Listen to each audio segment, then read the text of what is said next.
Number 12 then from the 2018 SQA Advanced Higher Mathematics of Mechanics. Motion on an incline against friction, 8 marks in 2 parts. Describes there's a seat on a zip wire which is angled at 20 degrees.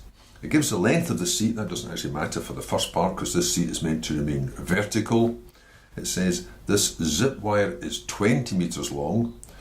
The combined mass of the child in the seat and the rod and so on is just given as m. The coefficient of friction, because it's motion on an incline against friction, is 0.3. And they're given an initial push, initial velocity of 2 meters per second. You have to find the speed at the end of the zip wire. There must be some stop here at 20 meters then. Well, there's 2 ways to do it. You can use the kinetic equations, or you can use the conservation of energy, the work energy principle. They're both going to involve calculating the force due to friction, so they're both going to involve resolving forces. There's not much difference there. The main difference is the kinetic one means you'll be working out acceleration, whereas in the energy one you won't need the acceleration. So you've got 2 choices for this first part. But the first part's the same in them both. Now the actual seat itself is irrelevant. You can consider it just as a mass sliding down a slope. So the force acting on that mass would be, maybe I'll just draw again here. So if there was a mass sliding down a slope, there would be the weight, there would be the normal reaction, and there would be the force of friction.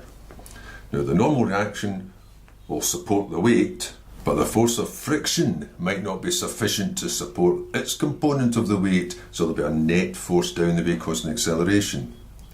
Well, we've got 2 choices for resolving these forces. X, Y, horizontal, vertical. W is happy with that, they're not. Or parallel and perpendicular, so it's only W that's the odd one out. So that'd be the better one. I'm not going to do it both ways.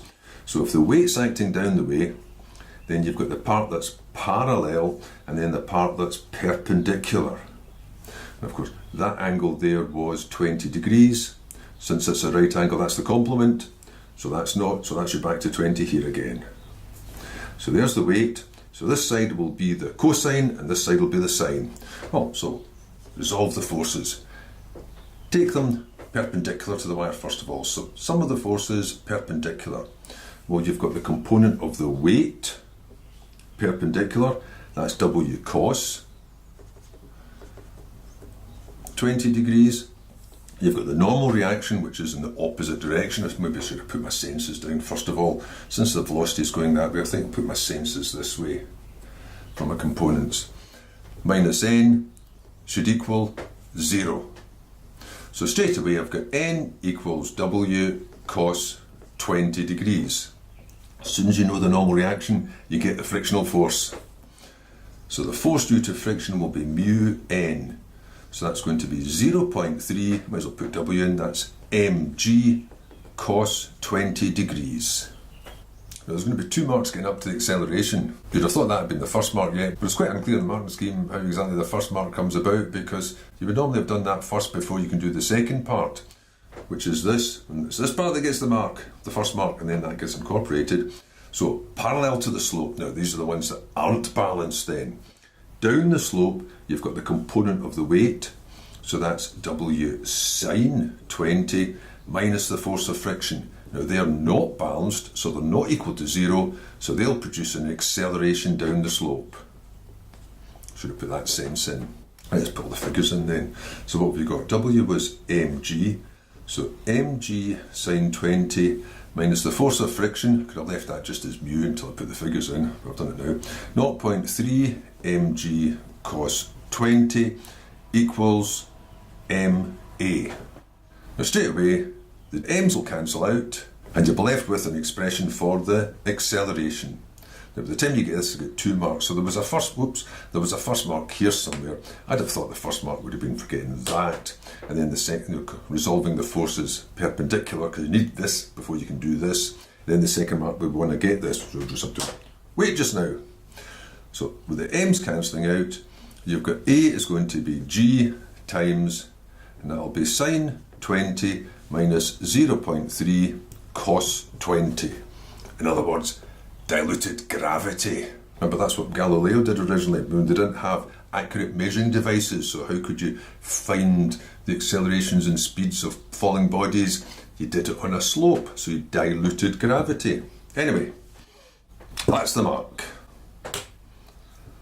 So that was the important bit. Then, to find the final velocity, you just choose the appropriate equation. You've got the initial velocity, you want the final velocity, you know the acceleration, you've got the distance, so that will be v squared equals u squared plus 2as. The final velocity will be the initial velocity, 2, plus 2 times, now the acceleration was g times sine 20 minus 0.3 cos 20 times the distance, 20. You pop that into your calculator and it comes out with, we should just have done the square root straight away, 5, 6, 4 and so on, which means v will be the square root of that, which is 5.25 metres per second. Now there was 1 mark for using the appropriate equation, probably with the substitution, and then 1 mark for the final answer. Now the other way to do this would be to use the work energy principle. Whatever energy it had at the start, it should have the same energy at the bottom, unless any work's been done against it or by it. So at the start, you've got kinetic energy because it was moving, and if you take that as a datum, that horizontal line through the base where it comes to a stop there, well, that part comes to a stop, it's still got a velocity when it hits it. Then it's got a potential energy as well. At the end, we're just considering to have purely kinetic energy.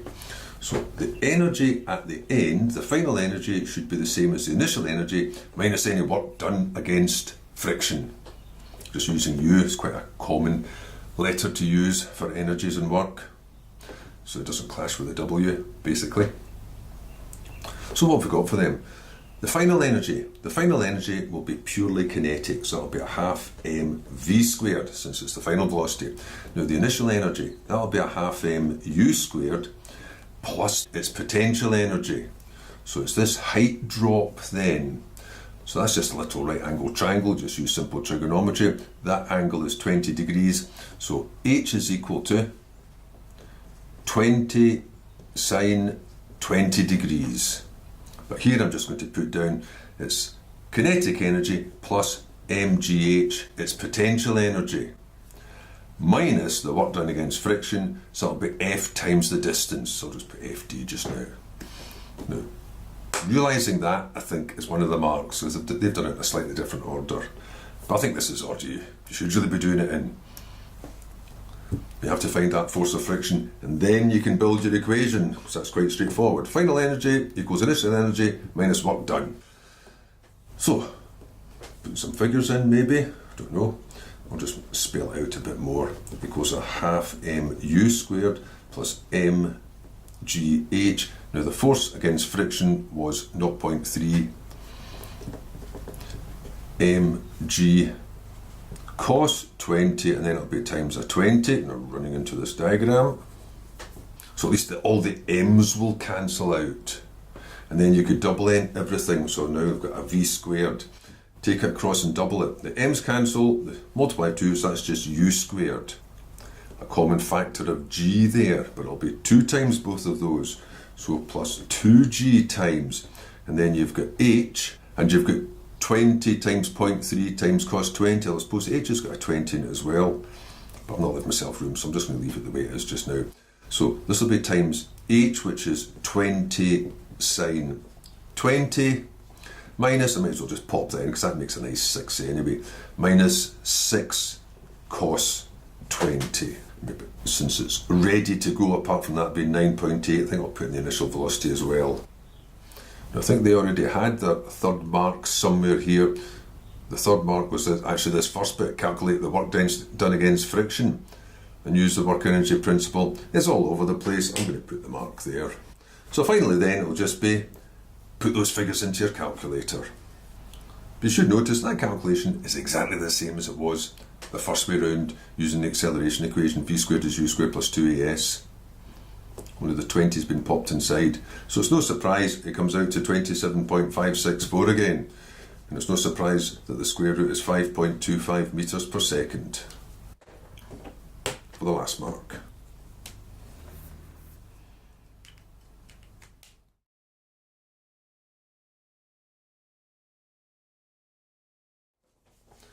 Part B. At the lower end, the rod hits a buffer and stops, so this then swings through an angle theta. So it swings through an angle theta to end up here somewhere. Probably more pronounced than that, but that'll do. Swings through to a maximum, obviously comes to rest and then comes back down again and oscillates for a while, but used to calculate the value of theta for 4 marks. To begin with, it's got a kinetic energy. It then lifts up to a certain height and the kinetic energy goes to 0 and the potential energy builds up to the same value. So really you just need to work out this height. And the difference in the two methods in the mark scheme is just between which of those you work out first. Do you work out h and then use the geometry of that triangle to get theta, or do I express theta in terms of h straight away? I think it's simpler just to work out the height from the energy one. So it's the same principle here. The final energy will equal the initial energy. Now the final energy is purely potential, so that's going to be mgh, because it's been lifted up through the height h. The initial energy was purely kinetic, so that's a half mv squared. So that's worth a mark. So from this you can find the height, because the masses will cancel out, and the height is going to be v squared upon 2g. So that's going to be the 5.25 squared over 298. And for that you get 1.406. Just put it all in just now, even though I just used 9.8 metres. Now, getting that height is worth a mark. Now the next bit is just a wee bit of geometry to find that angle. You've got a right angle triangle here. You know that the length of that was 1.8. That's the radius, that's still the radius. That height is 1.406. So this side here is going to be 1.8 minus 1.406. And that makes the cosine. So you've got this then, you've got the cosine of the angle is, I'll just put it down, 1.8 minus 1.406 over 1.8, which means the angle will be the inverse cos of that. Maybe just do that one wee bit. 0 point, that'll be the 3,9,4. That apparently is worth a mark. Just getting the 0.394. Although you didn't need to, because you could have just typed it in that way. And if you do that, you get 77.356 and so on, so 77.4 degrees for the final mark. So it's going much more than that, it's going almost up to the horizontal.